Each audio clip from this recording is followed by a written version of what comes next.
censé avoir saisi ces clés API ou pas selon qu'on est freemium ou pas. Et on est censé avoir inscrit un site ici.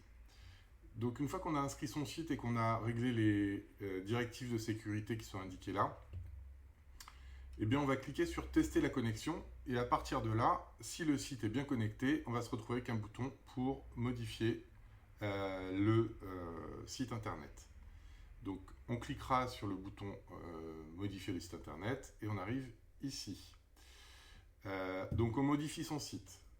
Alors c'est très important ici en fait de définir les différents éléments de son site parce que c'est des choses qui vont avoir un impact sur la génération future. Donc on met un nom pour son site, l'URL normalement est déjà mise puisqu'on l'a saisi auparavant, le domaine aussi. On choisit la langue de son site, donc là en l'occurrence il s'agit d'un site en français.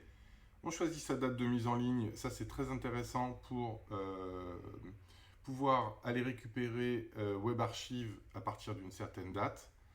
Et puis aussi pouvoir constater sur la Search Console les différentes évolutions puisque là on sait que on a mis son site en ligne là par exemple le 20 mars 2025.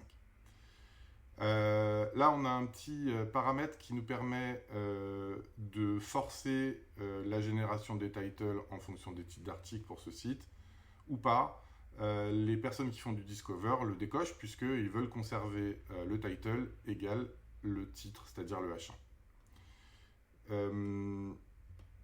Là, on a un petit flag qui nous permet de dire si notre site est validé AdSense ou pas. Ça nous permet par exemple de chercher tous les sites AdSense lorsqu'on a un réseau. Donc là, ici, c'est très important, c'est de mettre un mot-clé, donc que ce soit un site sur le jardinage, un site sur le lifestyle ou toute autre thématique. Une fois qu'on a mis ici des mots-clés qui résument le site, on peut cliquer sur générer une description et du coup on se retrouve avec une description générée par l'IA qui est ici. Alors on peut également taguer son site, donc là en l'occurrence on a des thématiques de type immobilier, chasse-pêche, cadeaux, enfant bébé, etc. Et on peut choisir un tag principal. On peut également ici dans ce formulaire dire donc, sur quelle plateforme de vente de liens notre site est inscrit. Et puis là, ici, ça nous permet de voir également d'autres éléments, mais pour commencer, c'est déjà pas mal. On valide. Et en faisant ça, on se retrouve sur le dashboard du site. Et si tout se passe bien, on est censé avoir un picto qui nous indique ici que notre site est connecté avec le bon plugin.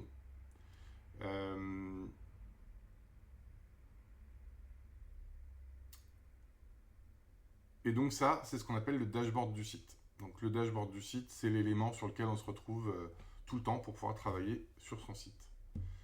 Ce dashboard, il est toujours accessible depuis le dashboard principal. Ici, on a une liste déroulante avec la liste de ces sites et on peut ici accéder au dashboard de chaque site. Vous pouvez également mettre votre site en favori, en raccourci, en cliquant ici et du coup, il apparaîtra dans le menu du haut, ce qui permet d'accéder plus facilement à ce dashboard. Si vous n'avez pas ce picto connecté, c'est que vous avez un problème.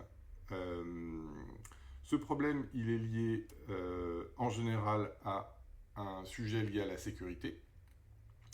Donc si vous êtes chez OdoSwitch, de nouveau vérifiez que dans WP, dans Tiger Protect, vous avez bien décoché la sécurité OdoSwitch par défaut pour le domaine. Pas pour l'ensemble du domaine générique d'OdoSwitch, mais pour ce domaine en particulier. Et vérifiez aussi que vous avez bien mis notre adresse IP en liste blanche dans votre plugin de sécurité WordPress, par exemple WordFence ou Sucuri. Voilà, il y en a d'autres, mais il y a souvent en fait un endroit où on peut whitelister des adresses IP. Donc adresse IP en liste blanche et donc il faut mettre l'adresse de PowerAI en liste blanche pour éviter tout problème. Une fois que vous avez bien vérifié tout ça, vous pouvez recliquer ici. Hein, c'est un bouton qui est très important qui vous permet de rafraîchir en fait les données entre votre site et notre outil. Donc ça récupère la totalité des infos qui sont les articles, les auteurs, les catégories de votre site et vous ne pourrez rien générer, vous ne pourrez pas travailler tant que votre site ne sera pas dans cet état-là, c'est-à-dire connecté. Voilà, c'est tout pour aujourd'hui.